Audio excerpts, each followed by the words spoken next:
I am finally here to analyze the contract. I know this video is a long time coming. I haven't really gotten the chance to, mostly because my initial reaction video, I had my friend Mac there, which you guys seem to like. You guys seem to be a fan of Mac. Okay, well, he's very much- Ode to Sleep? I'm linking it together. You guys are not allowed to like her better than me, though. I have to be the favorite. No, I'm just kidding. I totally get it. And Mac will be back. I'm just gonna say that. I might have to get this video out just so I have some sort of content before I go out of town. Might be going on a trip with Mac. There might be a vlog about it.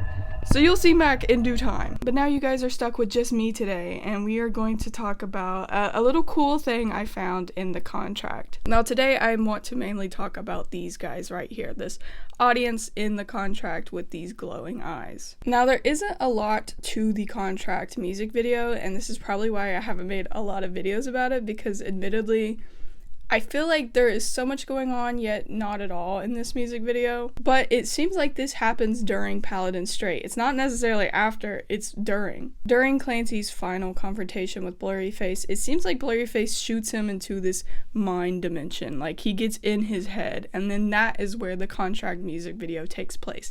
And it takes them to this very, like, upside down looking dimension, which is like very meta, because if the 21 Pilots storyline is in Tyler's mind and then Blurryface gets into Clancy's mind and there's like a separate little world in Clancy's mind within Tyler's mind, there's a lot of minds going on here. It's too much. But when Blurryface gets into Clancy's mind, we see Clancy, of course, the torchbearer, and this audience of glowing eyes. Now, I've seen a lot of people have their own take on what this audience could mean, and the general consensus is that it's us. That Blurryface is corrupting how Clancy looks at the audience, how Clancy looks at his listeners, because Clancy was forced to perform for Dima, so maybe this idea of music and having an audience is corrupted to him to some degree because he was forced to do that during the Skeleton Icy era. A lot of people are excited of us being introduced to the lore in some way. I just want to say that I don't think that that's necessarily the first time that we've been introduced to the lore. Like,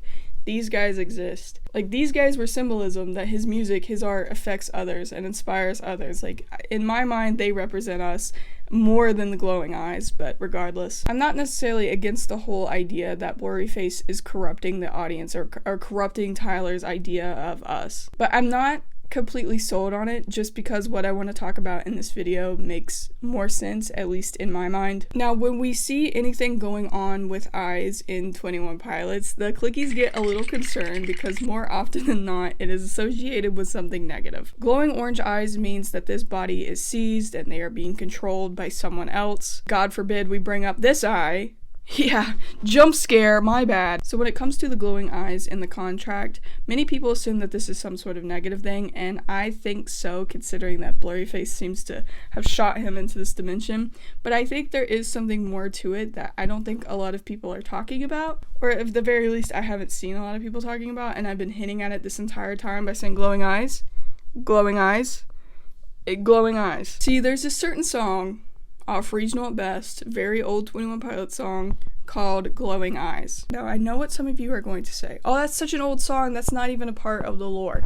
Just hear me out. There are a lot of songs that aren't technically in the lore that still connect to the storyline, mainly because this is just how Tyler thinks. It seems like Tyler, as a real person, seems to characterize certain thoughts and feelings as certain things, and those themes seem to come up a lot in his music, and I think this is an instance of that. So let's just look a bit into Glowing Eyes for a second, just to give you some sort of idea of what Tyler means by these glowing eyes. The song itself, which I'm not going to go into the entire thing, I'll just kind of run over some important key points, is Tyler saying that he knows he has to fight these negative feelings, but there is a sense of comfort in those sad feelings. Like, he's here, and he's well aware that he needs to get here, but here is comfortable. And I think we can all relate to that to some degree, where it's like, I know this is not a good place for me, but this is all that I know. This is all that I'm familiar with. You know, change might be good for me, but change is scary. So Glowing Eyes is a song about staying with what's familiar, even though that's maybe not the best situation to be in. I know there's someone at the door. They called for help, of this I'm sure.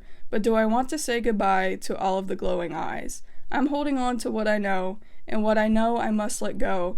but I would rather play a song for the eyes to sing along. Now, there's many different ways that you can interpret I know there's someone at the door as to who that someone is. You can say that this is some sort of like religious reference, that he is saying that God is calling upon him to do better, to be better. Or you could say that this is just another version of Tyler, a better version of Tyler. Like he's calling upon himself, hey, you got to get out, like you can't be here. Another version, another part of his subconscious, which, you know, this kind of duality of knowing what's good and what's bad is something that you see a lot in 21 Pilots. But do I want to say goodbye to all of the glowing eyes? Am I ready to let go of where I am? I'm holding on to what I know, but what I know I must let go. Again, into that theme of I'm aware that this is a bad situation for me, but this is all that I've ever known, and change is scary. So I would rather play a song for the eyes to sing along. And I think this is tapping into Tyler as a musician, that he's saying that he would rather write songs about being sad and connecting with an audience who may have similar shared experiences and really resonating with that connection. The eyes to sing along. So maybe he's saying that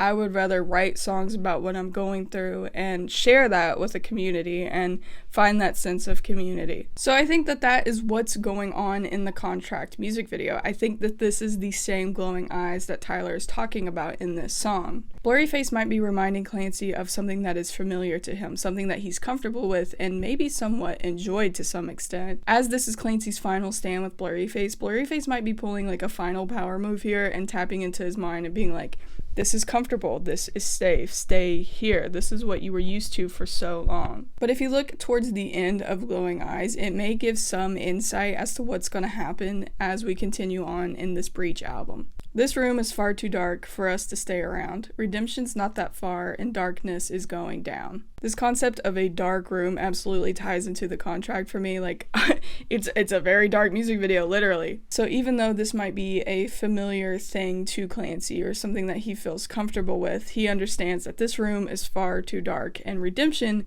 is not that far. And I hope maybe that is a clue to Clancy's redemption arc, because things are not going the best for him right now. People think that he's evil, and he might be a little evil. But I want people to take this as a sign that redemption is not that far. This room is too dark. Clancy is going to be okay.